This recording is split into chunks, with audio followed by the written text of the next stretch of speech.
নমস্কার বন্ধুরা, জ্যোৎস্নার পাকশালায় আপনাদের সকলকে স্বাগত। আশা করি সকলে ভালোই আছেন।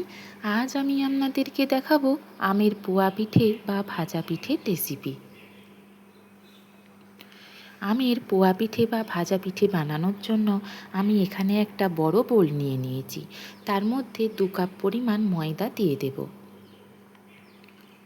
যেই কাপের মাপ করে ময়দা নিয়েছি সেই কাপেরই 1 কাপ সুজি দিয়ে দেব। আপনারা সুজির পরিবর্তে চালের গুঁড়িও ব্যবহার করতে পারেন। এরপর আমি 1/2 কাপ চিনি দিয়ে দেব। মিষ্টিটা আপনারা নিজেদের ইচ্ছা মতো বাড়িয়ে বা কমিয়ে নিতে পারেন। আমার আম মিষ্টি ছিল। এরপর আমি 1/2 কাপ পরিমাণ আমের পাল্প দিয়ে দেব। আমের খোসা এবং আঁটি বাদ দিয়ে আমের মণ্ডটাকে মিক্সার গ্রাইন্ডার জারে মিহি পেস্ট বানিয়ে নিয়েছিলাম, সেটা দিয়ে দিয়েছি। এখন পরিমাণ মতো নুন, 1 চামচের থেকে একটু কম মৌরিকে ভেঙে নিয়েছিলাম, সেটা দিয়ে দিয়েছি। এখন 1 কাপ পরিমাণ ফোটানো গরুর দুধ দিয়ে দেব।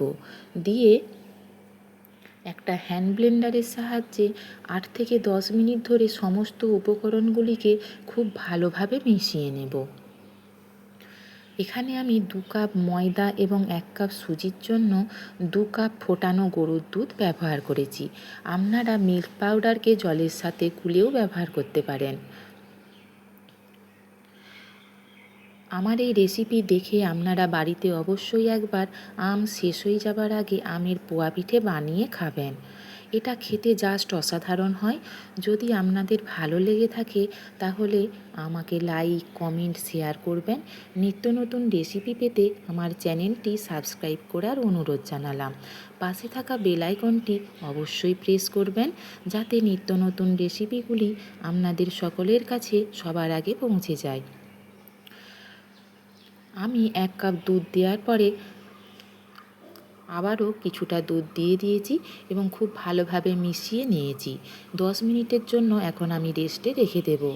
10 মিনিট পর দেখে নেব আমার সুজিটা ভিজে গিয়েছে কিনা। দেখুন সুজিটা আমার কত সুন্দরভাবে ভিজে গিয়েছে।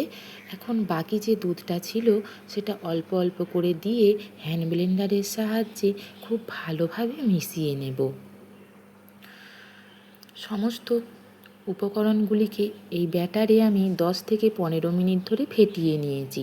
ফেটানোটা যত ভালো হবে পোয়া পিঠেগুলি ততই বেশি নরম এবং ফুলকো হবে। 2 কাপ ময়দা এবং 1 কাপ সুজির জন্য আমি এখানে 2 কাপ দুধ ব্যবহার করেছি। অল্প অল্প করে সেই দুধটাকে আমি দিয়ে সুন্দর একটা ব্যাটার তৈরি করে নিয়েছি।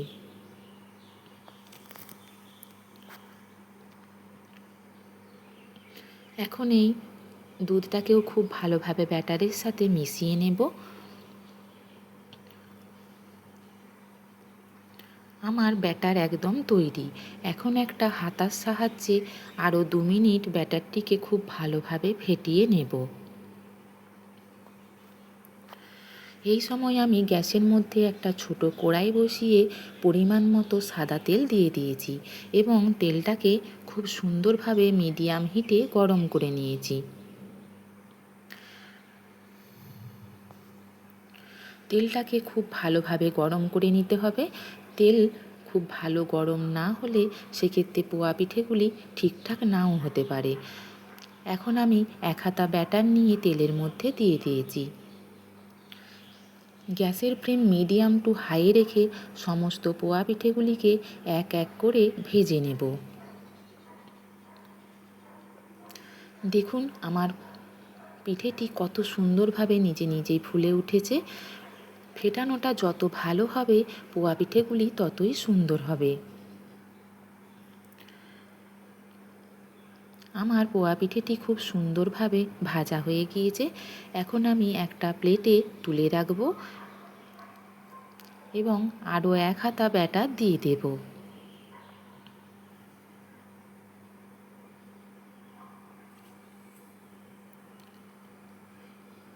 এইভাবে আমি সমস্ত পোয়া পিঠেগুলি এক এক করে ভেজে নেব।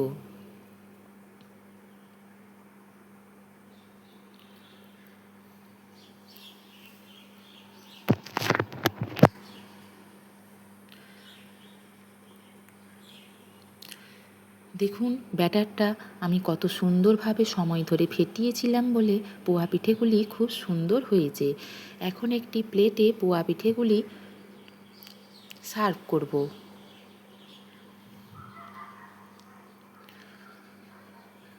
আপনারা আমার এই রেসিপি ফলো করে আম শেষ হয়ে যাবার আগে অবশ্যই একবার পোয়া পিঠে বানিয়ে খাবেন।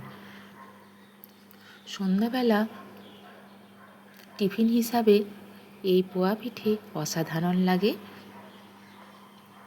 আমার এই রেসিপি দেখার জন্য আপনাদের সকলকে অসংখ্য ধন্যবাদ এবং অনেক ভালোবাসা। সকলে ভালো থাকবেন, সুস্থ থাকবেন। নতুন রেসিপির জন্য অবশ্যই অপেক্ষা করবেন।